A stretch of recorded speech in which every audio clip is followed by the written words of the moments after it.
Amados, vamos pegar nossas Bíblias neste momento. Nós estamos dentro de uma série intitulada Cosmovisão do Reino de Deus.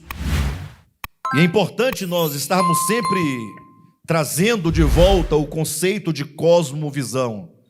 No nosso entendimento, o que nós temos compreendido à luz das Escrituras é que nós vivemos neste mundo, nós agimos sobre o mundo segundo aquilo que nos constitui. Todos nós temos uma constituição cultural, temos uma construção que desde o nosso nascimento foi sendo gerado dentro de nós, dos nossos pais, dos nossos avós, da nossa história, da nossa nação, da história do mundo. É um volume de coisas que vão sendo geradas, vão sendo colocadas, vão sendo agregadas e vão formando uma cosmovisão no sentido de formando um modo de perceber, um modo de interpretar o mundo e de, consequentemente, vivermos sobre o mundo e agirmos sobre o mundo. É basicamente aquilo que está em Romanos capítulo 7, quando Paulo descreve aquele grande drama do homem em relação à vontade de Deus. Ele diz que o homem sobre a terra é como aquele que, querendo fazer o bem, ele não consegue realizar o bem que ele tanto deseja. Ou seja, de alguma maneira o homem tem conhecimento acerca de Deus, da vontade de Deus, mas o homem, mesmo tendo tal conhecimento e um certo desejo de viver à luz daquela verdade, acontece que o homem, ele declara como o homem de Romanos capítulo 7, o bem que eu quero fazer, esse eu não faço. Isto porque eu encontro dentro de mim uma outra lei que guerreia contra a lei do meu entendimento e me faz prisioneiro da lei do pecado e da morte.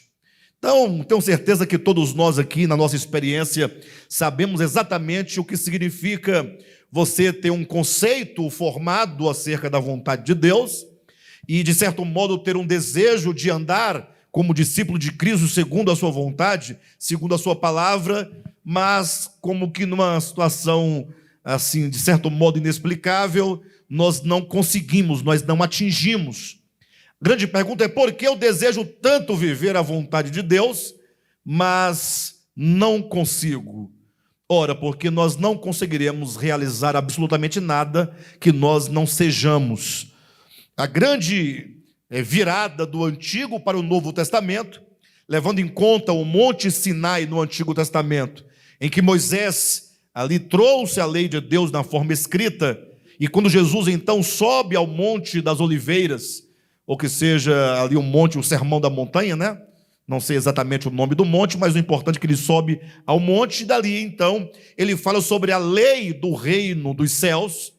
A grande questão é que enquanto o Antigo Testamento está falando sobre o fazer, a lei dos 10 mandamentos, naquelas 2 tábuas diz faça, faça, faça, e a outra tábua diz não faça, não faça, não faça, e temos uma história de muitos que ao longo da história ficaram nessa tentativa veterotestamentária de fazer e não fazer, de fazer e não fazer, e o resultado é sempre uma grande frustração, porque nós conseguimos muito pouco, mas quando entramos no Novo Testamento, quando Jesus celebra ali a inauguração do reino dos céus, ali sobre o monte, ele começa dizendo, bem-aventurados os mansos, os pobres em espírito, os que têm fome e sede de justiça.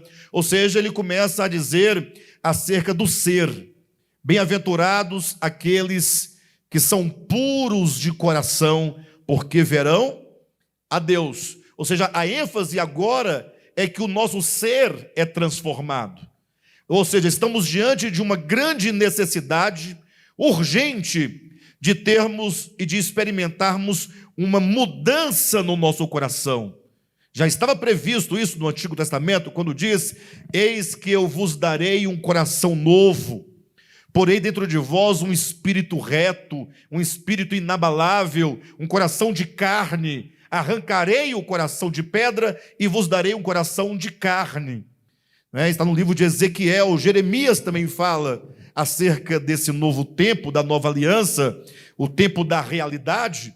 Ele profetiza dizendo que Deus haveria de inscrever dentro do nosso coração e nas nossas mentes, nas nossas consciências, a lei de Deus, a vontade de Deus.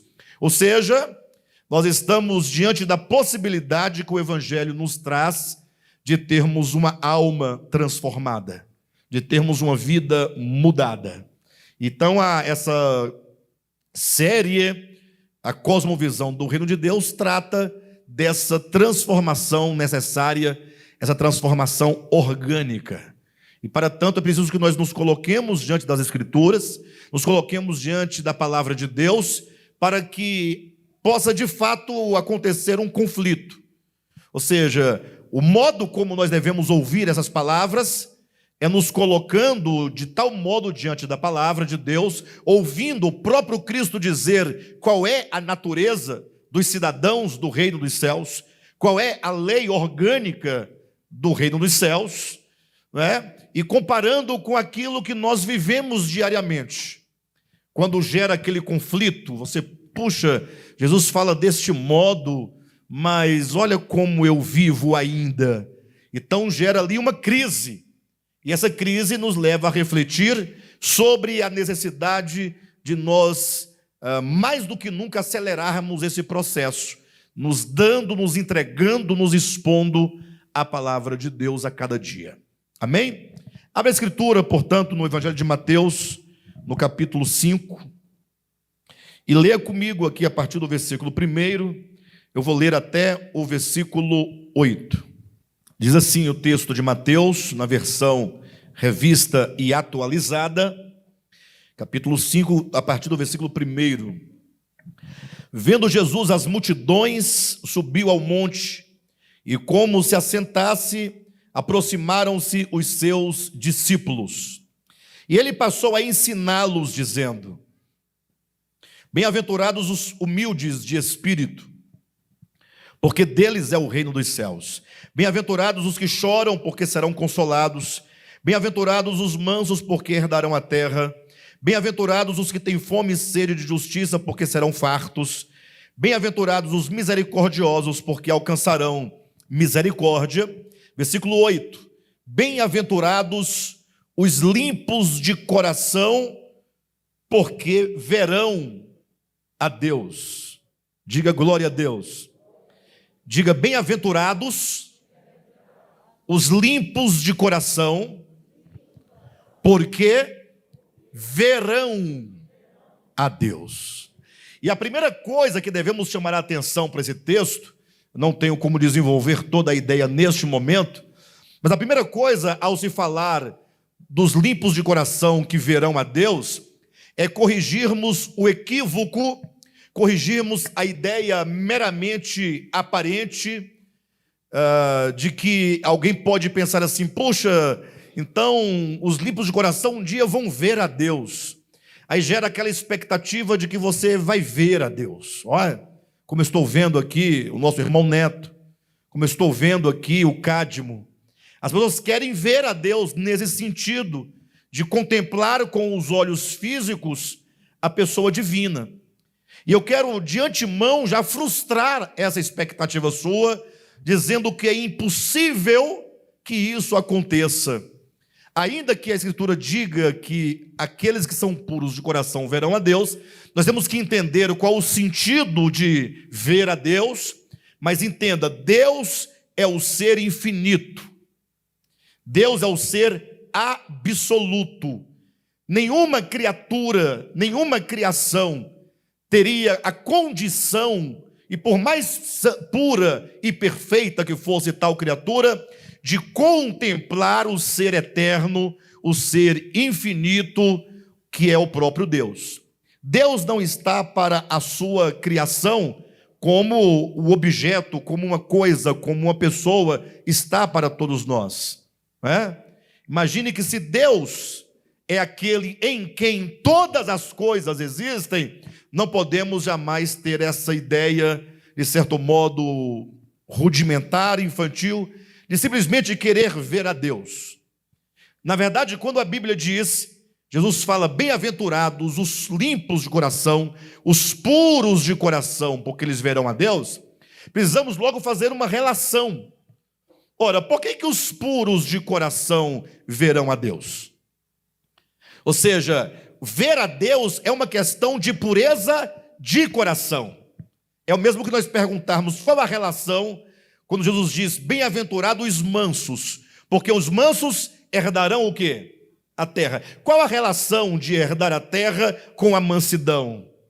Ora, porque o conceito vigente em todo o Antigo Testamento e o conceito da nossa própria experiência humana é que só conquista a terra, só ganha a terra, só herda a terra aquele que tem maior força e maior poder para subjugar o outro que está na terra, arrancá-lo de lá e então, assim, por meio da força e da violência, tomarmos a terra que o outro já ocupava.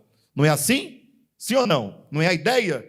Aí Jesus vem quebrando esses paradigmas todos, abrindo um novo horizonte, uma nova perspectiva, dizendo, vão herdar a terra os mansos. Não se herda a terra com força, não se herda a terra com violência. Essa é a relação entre herdar a terra e a mansidão. Os outros são mais fáceis, né? São mais fáceis as outras bem-aventuranças, porque bem-aventurados os misericordiosos, porque alcançarão misericórdia. Fica fácil de você ver a relação. Ou seja, a misericórdia, como diz Tiago, triunfa sobre o quê? O juízo. Então a cosmovisão do reino de Deus nos convida a sermos nós misericordiosos, a exercermos nós o quê? Misericórdia, a buscarmos esse coração misericordioso, o que implica que quando você enxerga, quando você se depara com as misérias alheias, ao invés de você chutá-lo, ao invés de você julgá-lo, ao invés de você condená-lo, você deve se portar como quem derrama o coração sobre a miséria alheia. Esse é o sentido da palavra misericórdia. É o derramar do coração sobre a miséria do outro.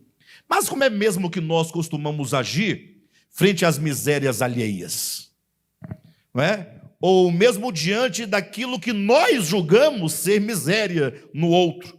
Porque até para isso nós somos capazes de agora olhar para o outro, tomar ali um procedimento, tomar qualquer situação com a qual eu não concordo e chamar aquilo de miséria.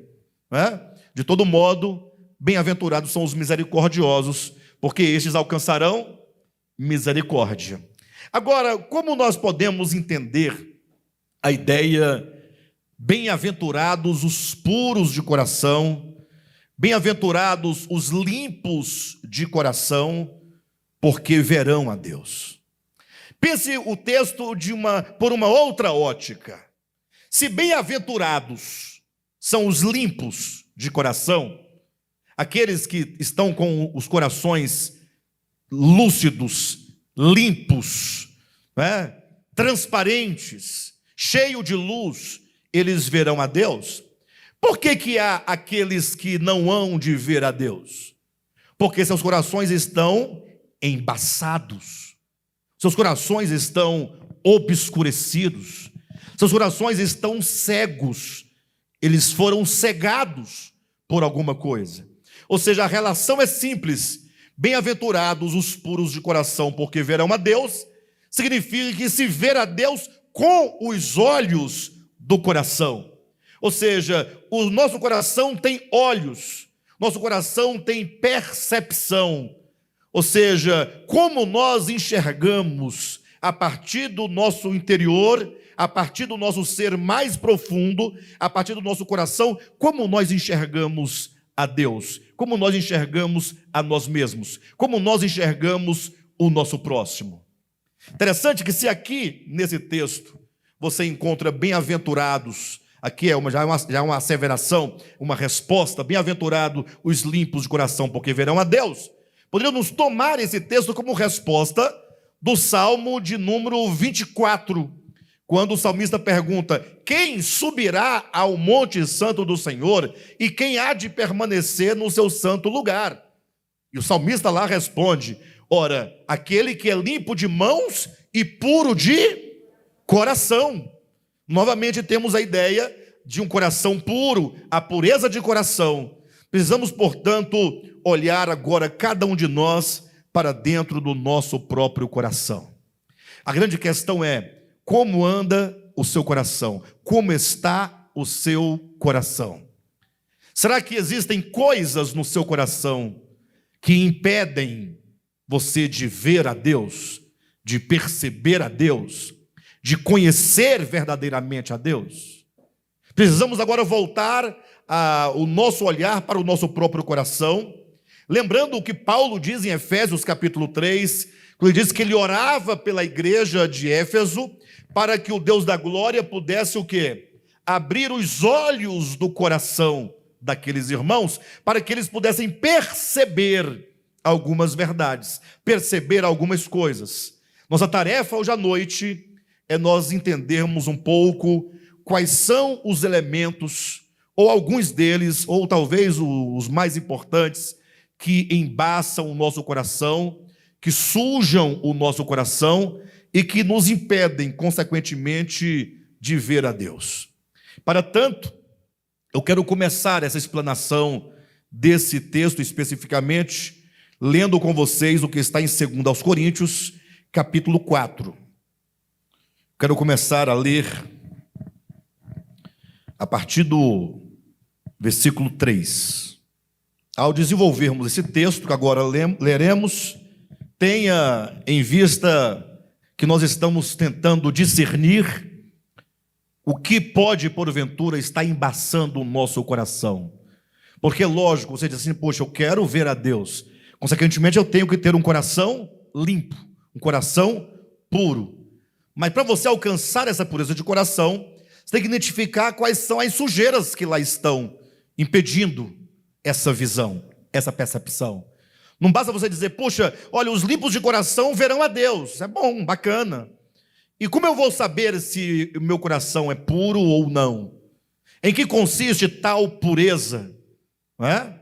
Então, leve isso em consideração ao explanarmos aqui 2 Coríntios capítulo 4, a partir do versículo 3, Paulo vai dizendo assim: olha, mas se o nosso evangelho ainda está encoberto, é para os que se perdem que está encoberto.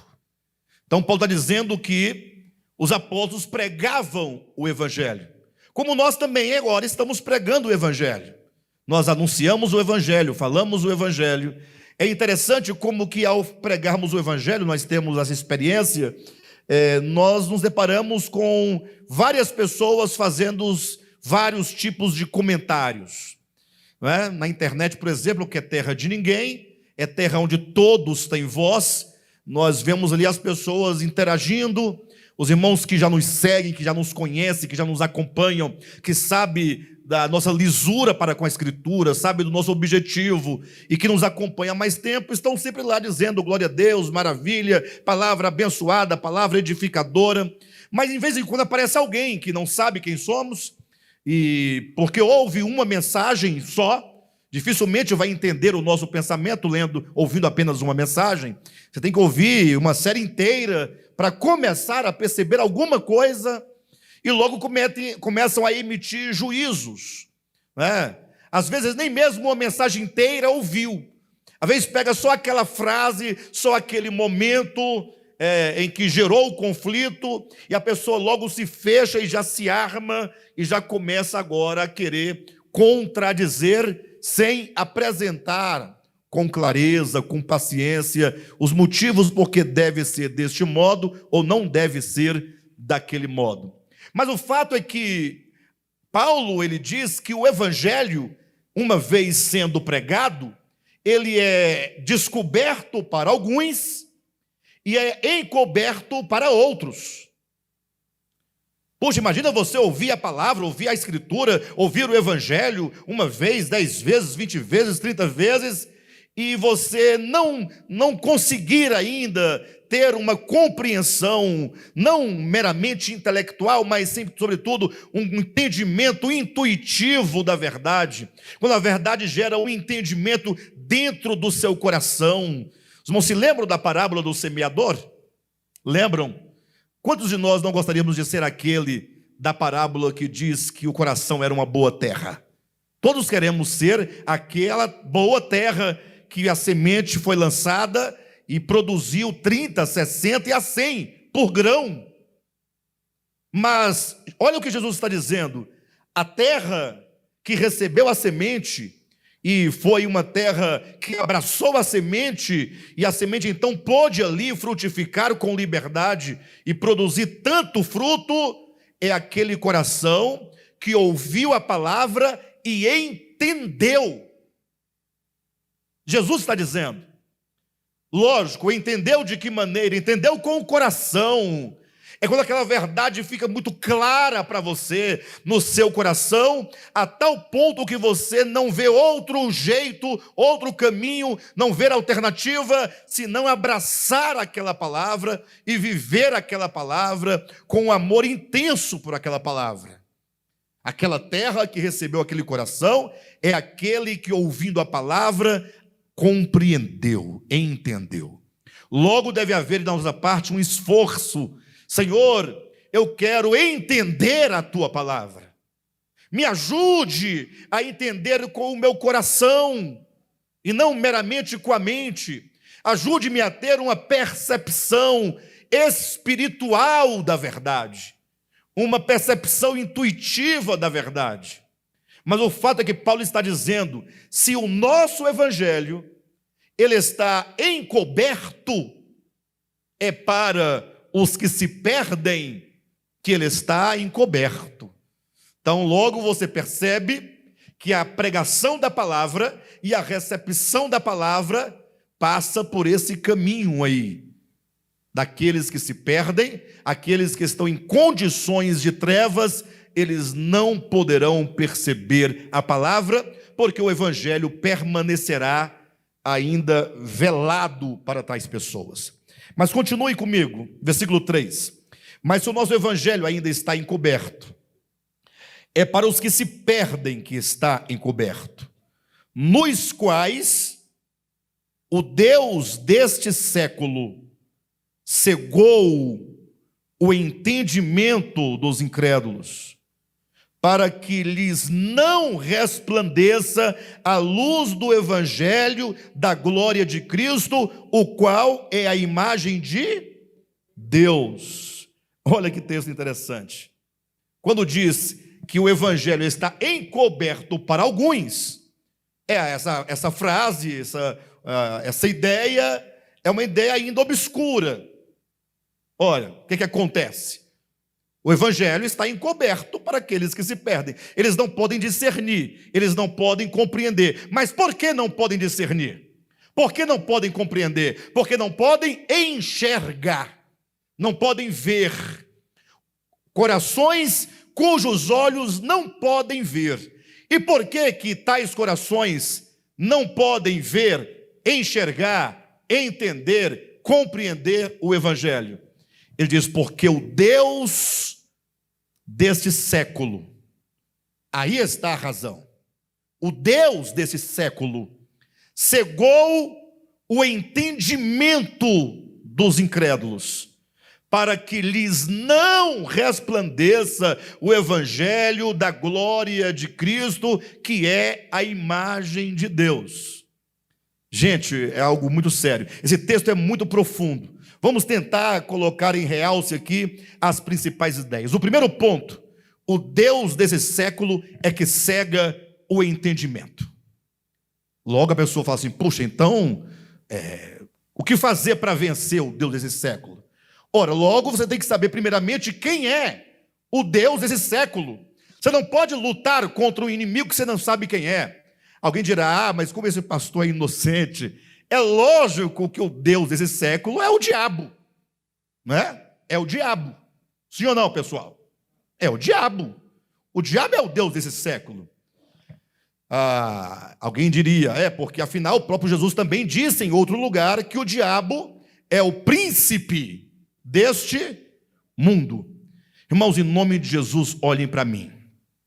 E para você que está em casa, que é a primeira vez que você está tendo contato conosco, se dê a oportunidade de pensar conosco esta grande questão, porque é uma questão fundamental. Afinal, o Deus desse século cega o entendimento.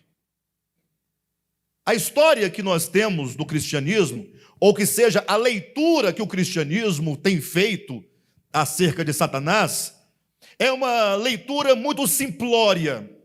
Eles dizem assim, olha, Satanás, aquele querubim que se rebelou contra Deus, que é o Satanás, que é o diabo, que é o bicho ruim, ele é o responsável por todas as desgraças e todas as misérias que existem no universo, que existem no mundo. Daí agora os crentes passam a lutar contra o diabo. De que maneira? Irmãos, o diabo está furioso com a minha vida. Ora, então vamos orar para expulsar o bicho ruim. Aí começa expulsando, sai Satanás, sai demônio, sai dessa vida, sai dessa casa. Não é assim? Lutando objetivamente contra um terceiro que supostamente é o responsável pelas separações dos casamentos, é o responsável pelas violências domésticas, pela violência no trânsito, é responsável pelo adultério, pela pedofilia e etc e tal, e tal, e tal, e tal, e tal. Ou seja, há um responsável que não sou eu. Nós somos vítimas desse camarada, desse Satanás. Nós ainda vamos pisar na cabeça dele como vingança, ainda vou vê-lo num lago de fogo. Queridos, as coisas não passam por aí. Eu não quero minimizar aqui essa figura, que é o Lúcifer, que caiu e então é conhecido como Satanás, como o diabo, como o demônio. Mas eu preciso que os irmãos entendam algo. O que você é? Você é um ser humano. Você é uma espécie de criatura que Deus fez. Deus fez muitas espécies de seres. Dentre esses muitos seres, tem o homem como uma espécie, e tem os anjos. Anjos é uma outra espécie de ser. Tem os querubins, tem os serafins, tem os arcanjos. Entenda que Lúcifer, no seu estado de pureza e de perfeição, tomando ali o livro de Ezequiel, perfeito eras nos teus caminhos, desde o dia em que foste criado, ele é uma criatura como você também é uma criatura. Agora, o que aconteceu com ele, com essa criatura? Ele simplesmente passou por um processo, de rebelião interior no seu coração.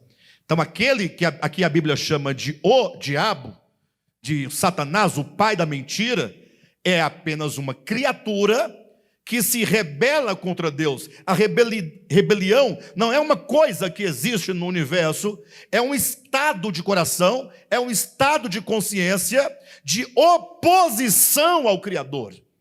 Tanto é que a palavra Satanás, que vem do hebraico Satã, significa adversário. Então, o que é o Satanás? Logo vamos pensar num par de chifres, aquele chifrão, um rabo com uma seta, pé de bode, olhos grandes, mas puxados, um tridente, uma legue vermelha e uma capa preta. Aí a pessoa fica agora tendo essa imagem da coisa ruim.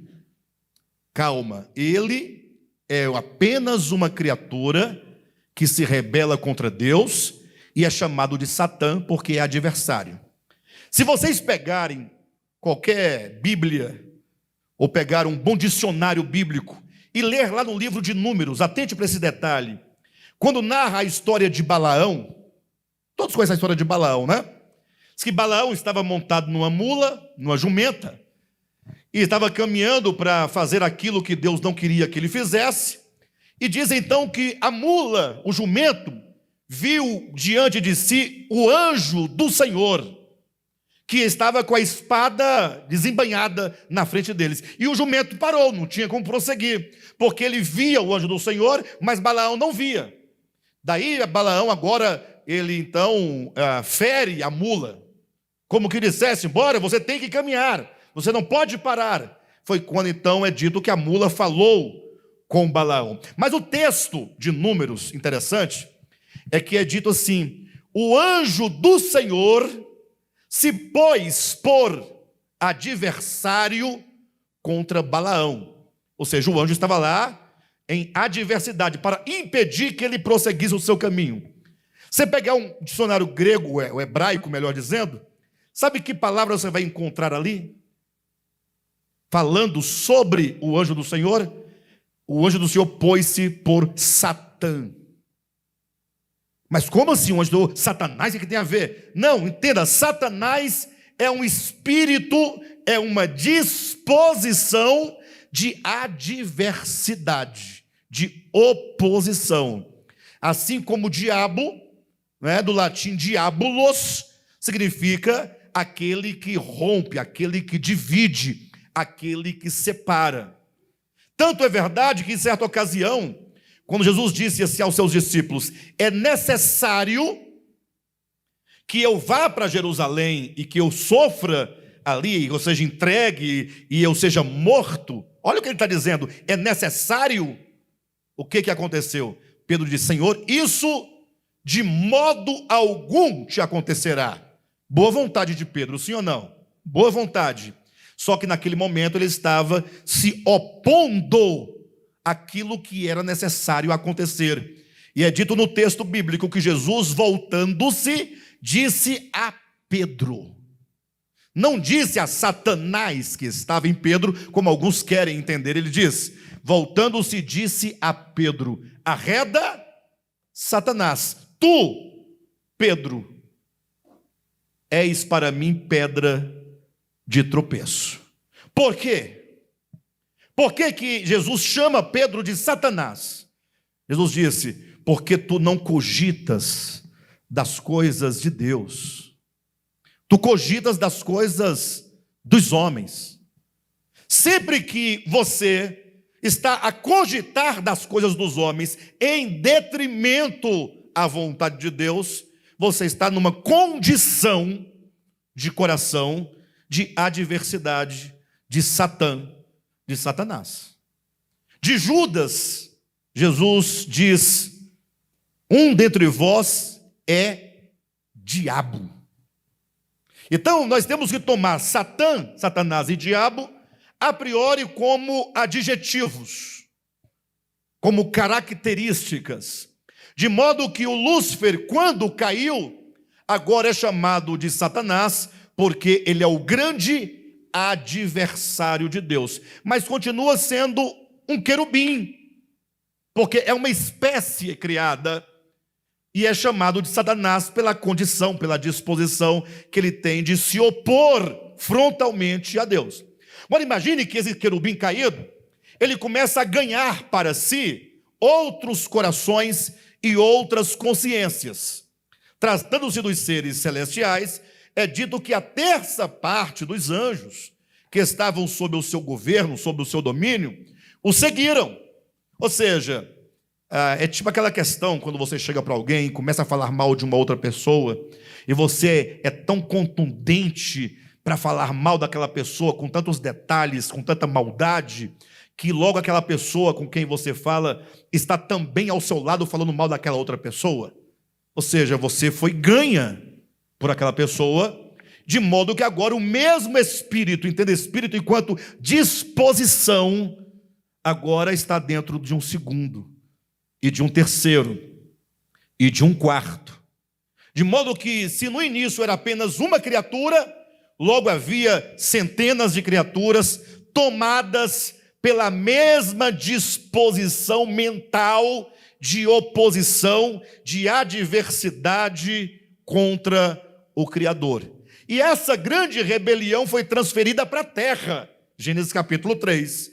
E o homem agora se une no mesmo espírito, na mesma disposição, no mesmo sentimento, no mesmo desejo que o querubim caído, Satanás.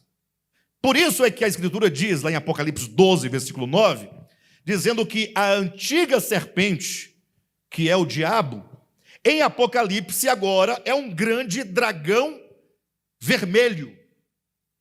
Perfeito ou não? Como é que uma pequena serpente chega a ser um grande dragão vermelho? Ora, essa serpente se tornou um grande dragão, ela foi crescendo e tomando proporção na medida em que outras mentes e outros corações iam se associando ao mesmo espírito de rebelião do primeiro rebelde. De modo que agora você e eu, todos os homens, Paulo vai dizer que todos pecaram e destituídos estão da glória de Deus. Todos os homens, portanto, são totalmente independentes de Satanás para fazer as mais terríveis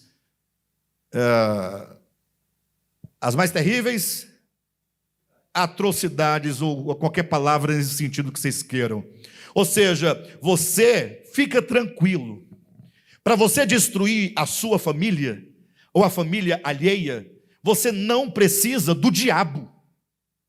Porque você já está pareado com ele em potencial de rebelião.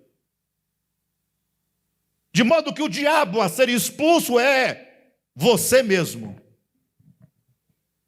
Chega a ser meio jocoso, né? Os irmãos sorriem, mas pense nisso. Ah, pastor, mas é o diabo que vem. Cadê o diabo, meu irmão? Para com isso. Você vive inventando um diabo como quem anda, como uma sombra que fica te perseguindo. E você tem que entender que quando fala sobre o diabo não é um ser, não é uma criatura, é uma condição de mente, é uma condição de coração. E essa condição está dentro do querubim caído e dentro de todos os homens que de Deus se distanciaram.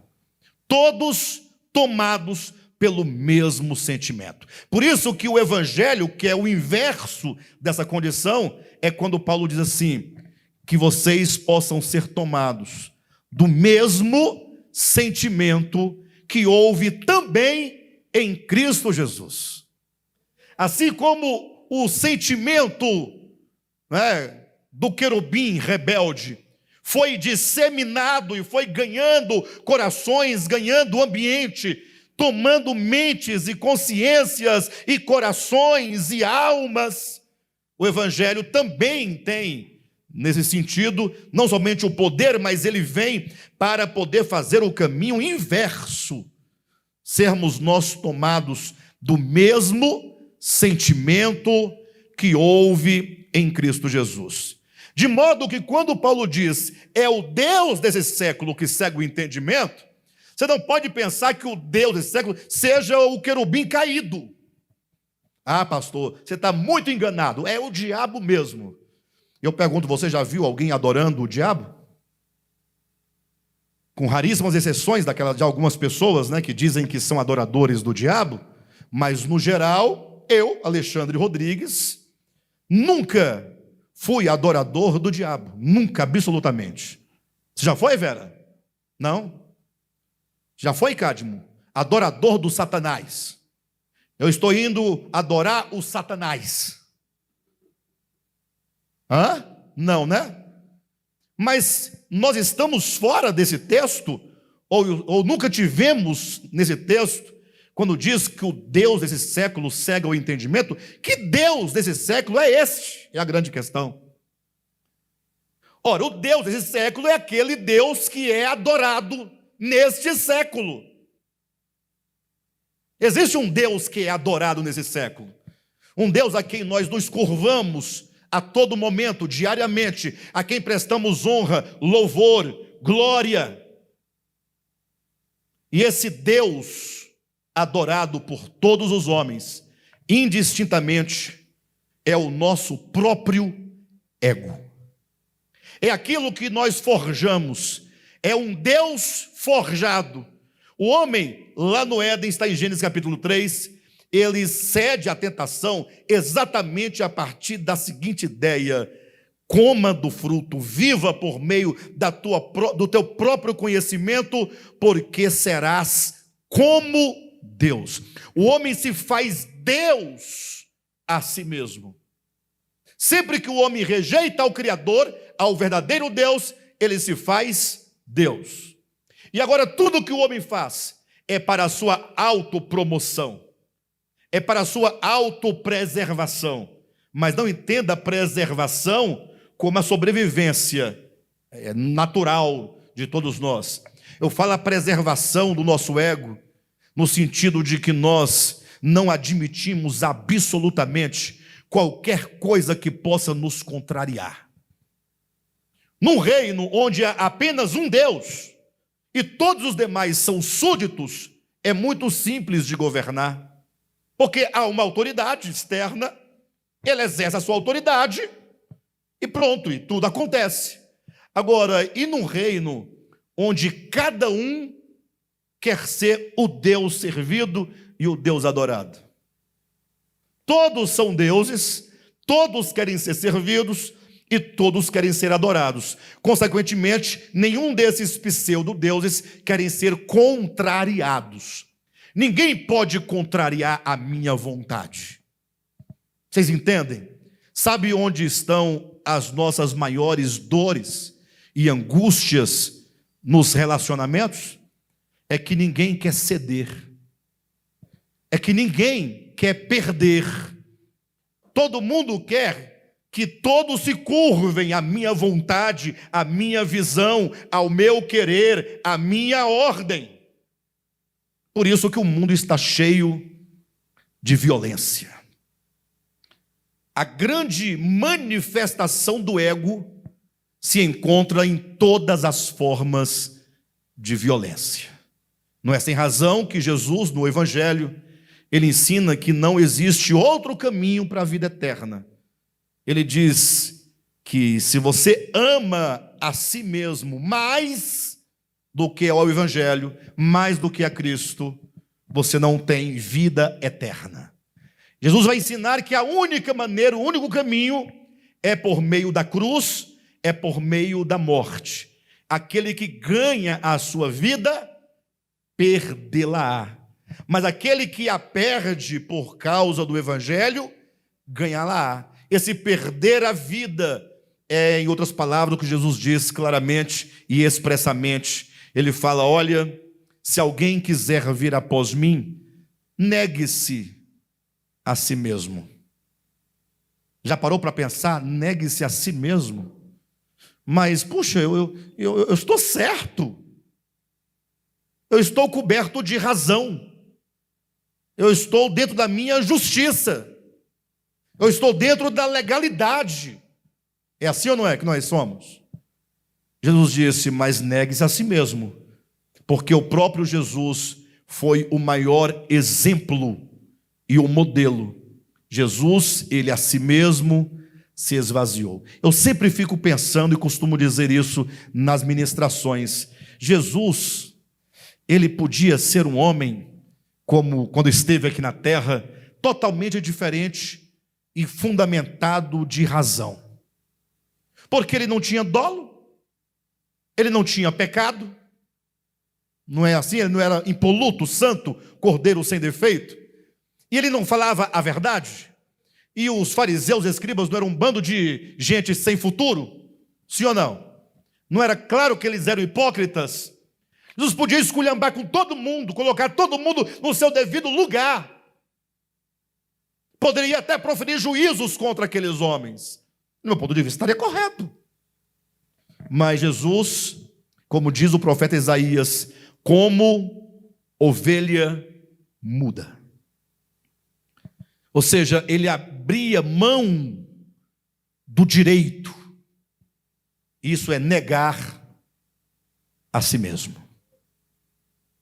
É você se recolher, mas não é um se recolher, como diz assim, calma que a vingança de Deus não tarda. Porque isso não é se recolher, não é negar a si mesmo, mas como Jesus falar: Pai, perdoa-lhes, invocar perdão, clamar por perdão, orar pelos que vos perseguem. Então, é esse ego maldito, que na verdade não é um ser, não é uma coisa, é apenas uma ilusão, é a falsa imagem que nós criamos de nós mesmos, que nos faz viver e proceder do modo como fazemos, é que obscurece o coração, nos impedindo de perceber a verdade.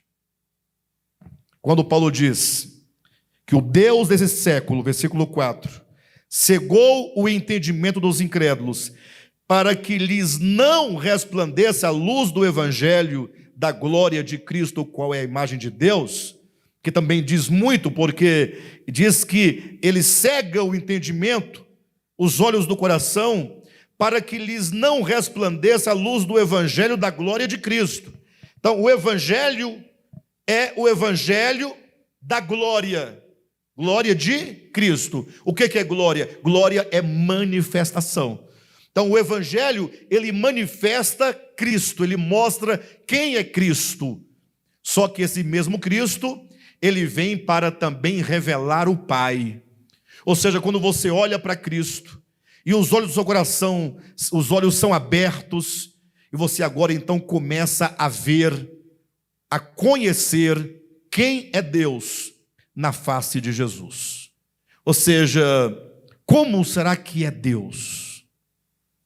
Confesso aos irmãos que em toda a minha trajetória cristã, por muitos e muitos anos, mesmo pregando as Escrituras como pastor, eu não tinha visto Deus. Ainda pregava um Deus que era uma mera projeção de mim mesmo. Um Deus de violência. Um Deus que fala assim: olha, vocês precisam me aceitar como Salvador pessoal. Aí o pecador diz: mas por que eu preciso aceitar Jesus? Ele fala: olha, filho, porque eu te amo. Faz sentido, não?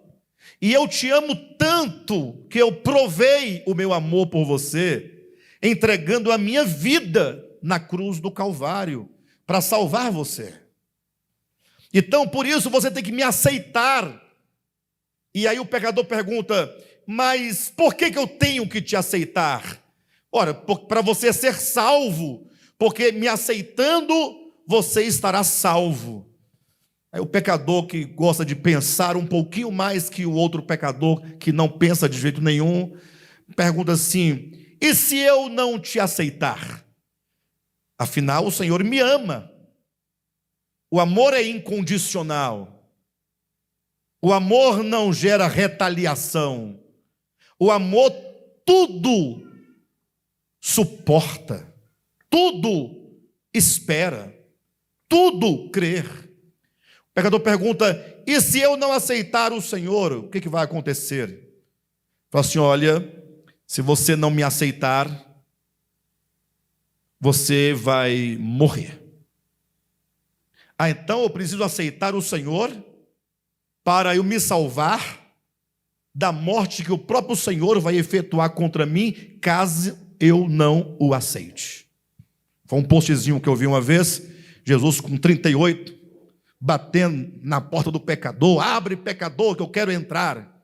O pecador disse: mas por que o Senhor quer entrar? Para te salvar. E ele pergunta: salvar de quê? Salvar do que eu posso fazer com você se você não abrir a porta. Entenderam? Ora, mas pastor, mas não é assim? Lógico que não. Mas a Bíblia, aí vão invocar a Bíblia, vão trazer, porque Deus é justiça, porque Deus é isso. Irmãos, olhem para o evangelho da glória de Cristo. O que Cristo ensina? Que você não pode pagar o mal com o mal.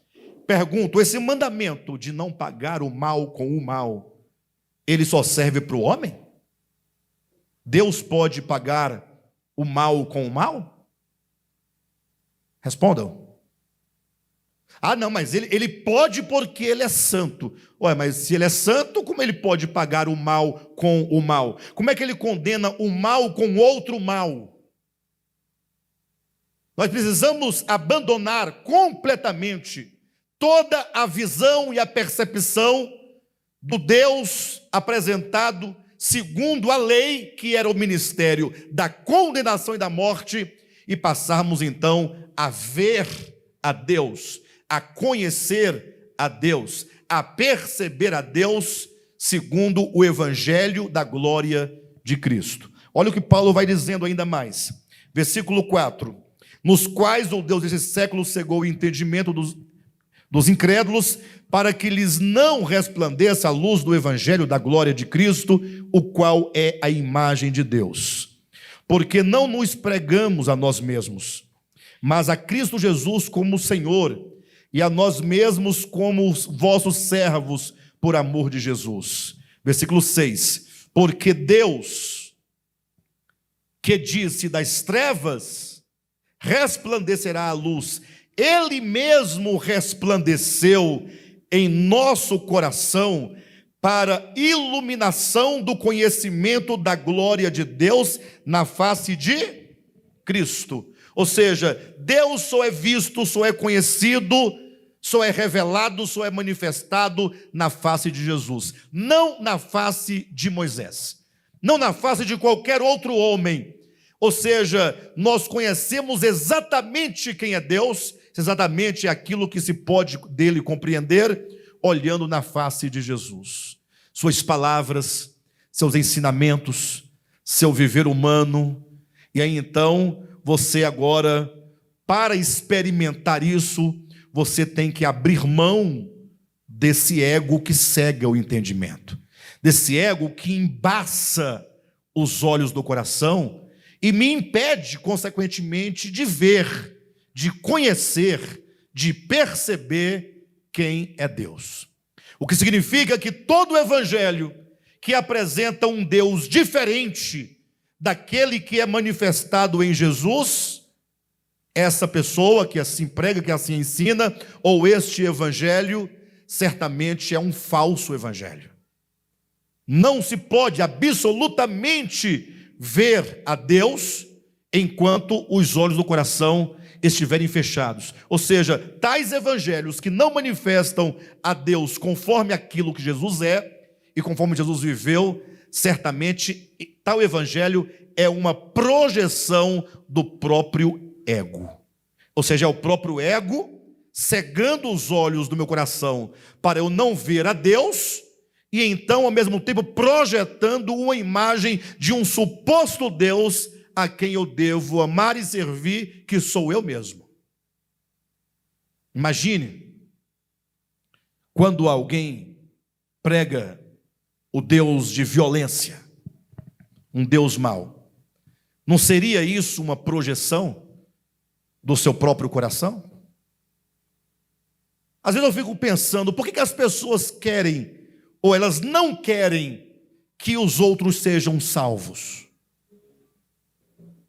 Basta acontecer o que ocorreu ontem, né? A cantora, todos vocês conhecem certamente, sofreu aquele grave, terrível acidente, para as pessoas começarem a questionar, perguntando: e pastor, aí, o que você acha? O que acha de quê? Não, a Mendonça, né, morreu daquele jeito. Que jeito? Ah, ia fazer um show. Aí as pessoas começam agora a perscrutar. Se eu disser: não, olha, pensa numa pessoa que até onde se pode perceber, não é? Era uma pessoa que expressava coisas boas. Até as canções dela, a maioria delas, é a negação do senso comum do adultério, da infidelidade. Mas as pessoas não querem vê-la, né? Não querem colocá-la como uma pessoa salva. Eles querem sempre chancelar: não, Deus vai julgar, Deus vai condenar, Deus vai fazer. Ora, isso não é a projeção sua própria, não? Até porque se alguém tem alguma dificuldade de compreender o eterno por faltar os olhos do coração purificado, então a melhor coisa a se fazer, sabe qual é? Não entre em terreno que não compete a você. É terrível você ir para sepultamento. Tantas vezes já estive em sepultamento e ouvi pessoas conversando assim, morreu desviado, né? O que você acha? Você acha que foi para o céu? Ou seja, se você não consegue compreender a Deus na face de Jesus, se você tem profunda dificuldade, que tal você não entrar nesses méritos que inclusive nos foi vedado, não é? Jesus disse, não julgueis para não serdes julgados. Não é simples? Não julgueis para não serdes julgados. Não significa que você não deva julgar uma causa, uma coisa real. Agora, não entre nos méritos da salvação da alma do outro, uma vez que o único juiz de vivos e mortos é o próprio Deus. E Ele fará do seu modo, na base do seu amor e da sua própria justiça. Então, quando Jesus diz que bem-aventurados são os limpos de coração, são aqueles cujo coração, esse é o primeiro sentido que dá o texto, até porque quando você vai para o Salmo de número 24, e o salmista pergunta, quem há de subir no Monte Santo do Senhor, e lá permanecer diante do Senhor, ele diz, aquele que é puro de coração, que não entrega sua alma à vaidade. Eu fiz questão de ler esse texto em várias versões, e na maioria das versões diz que não entrega a sua alma à idolatria. Vaidade é coisa vã, é coisa nula, é o vazio, é o vácuo. Ou seja, toda forma de idolatria é quando você confere algum valor, alguma adoração, aquilo que nada é.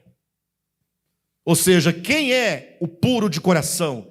É aquele que não entrega a sua alma às nulidades, não entrega a sua alma à idolatria. Ou seja, é aquele cujo coração, porque é limpo, o Deus desse século, que é o ídolo maior, ele não cega o seu coração, e você agora, livre dessa grande pretensão e arrogância humana, você agora poderá compreender um pouquinho mais acerca de Deus, porque você agora pode vê-lo, você agora pode percebê-lo, você agora começa a ler as Escrituras com outros olhos. Lembram lá daqueles 2 discípulos de Jesus, a caminho de Emaús? Olha que coisa interessante, aqui eu estou me encaminhando para o final da mensagem. Os discípulos que estiveram com Cristo, todos os dias, comendo com Jesus, andando com Jesus, ouvindo Jesus, de dia e de noite, todos os dias, 1 ano, 2 anos, 3 anos. Jesus agora morreu, ressuscitou, voltavam os 2 discípulos para casa, eles iam entristecidos, angustiados, e é dito então que Jesus se aproxima deles. Só que é dito que eles estavam como que impedidos de reconhecer Jesus. E eles caminharam vários quilômetros, salvo engano, 11 quilômetros, não tenho bem certeza, mas algo em torno disso, até chegarem em Emaús, e Jesus ia caminhando com eles, conversando com eles, e diz que Jesus ia expondo as Escrituras para aqueles 2 discípulos. Lucas capítulo 24, versículo 25. E Jesus expondo, dizendo como que era necessário que tudo aquilo tivesse acontecido. Jesus dizendo, ó nécios e tardos de coração, para crer em tudo que a Escritura havia dito. E diz a Escritura que durante aquele caminhar, aquela viagem, o coração daqueles discípulos ardiam,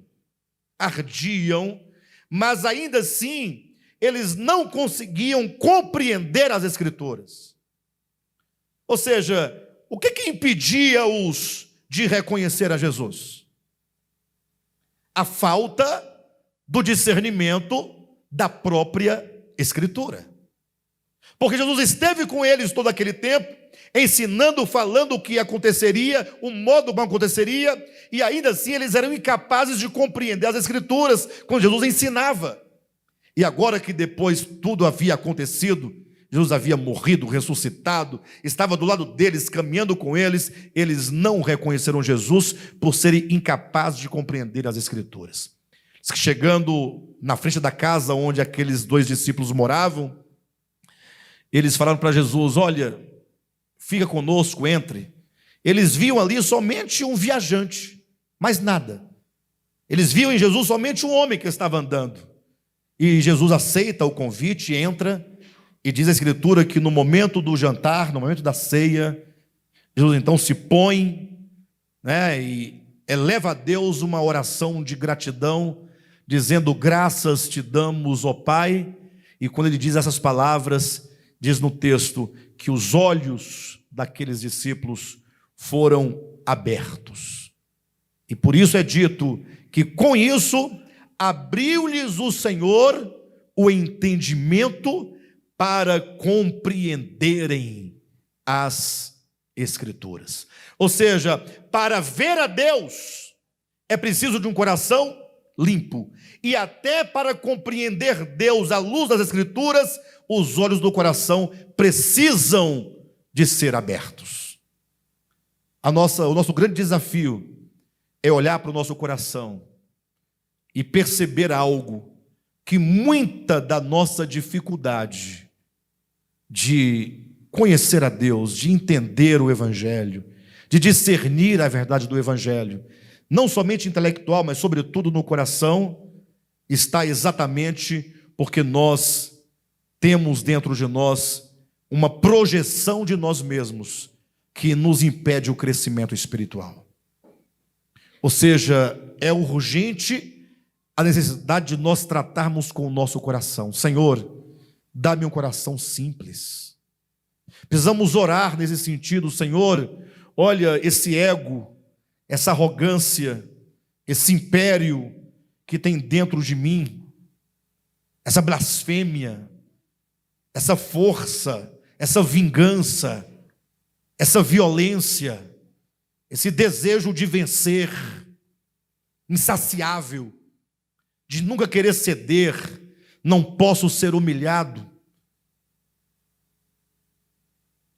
Senhor, trata com isso no meu coração, porque somente quando eu começar a renunciar a essas coisas, é que agora Deus começa a se mostrar para mim. E aí eu posso agora compreender um pouco mais de Deus. E quanto mais eu vou conhecendo, mais esse conhecimento vai me libertando de mim mesmo. Vai me libertando da má imagem, da falsa imagem que eu faço de mim mesmo. E na medida que eu vou então vendo o Senhor, eu também vou sendo transformado à sua própria imagem, conforme a sua própria semelhança. Ou seja, a nossa transformação, ela acontece na proporção do tanto que nós conhecemos de Deus. Quanto mais você conhece a Deus, mais transformado você é. Menos transformação significa pouco conhecimento de Deus. Vamos orar nesse sentido, queridos. Eu quero convidar a todos a estudarem conosco as 2 cartas de Paulo aos Tessalonicenses. Irmãos, está uma bênção muito grande. Vamos juntamente conosco, por meio do estudo das Escrituras, ir permitindo que Deus trabalhe no nosso coração, que Ele vai desembaçando os olhos do nosso coração, que Ele vá abrindo os olhos do nosso coração para começarmos a compreender as Escrituras, possamos começar a compreender a Deus e a vê-lo na face do seu Filho, para que nós possamos ter o resultado tão esperado, que é a salvação das nossas almas. Levando em conta que se o Evangelho está encoberto, é para os que se perdem que está encoberto. no sentido de que se para nós esse evangelho está sendo descoberto, é para aqueles que estão sendo salvos que ele está sendo aberto. Amém, amados? Glória a Deus.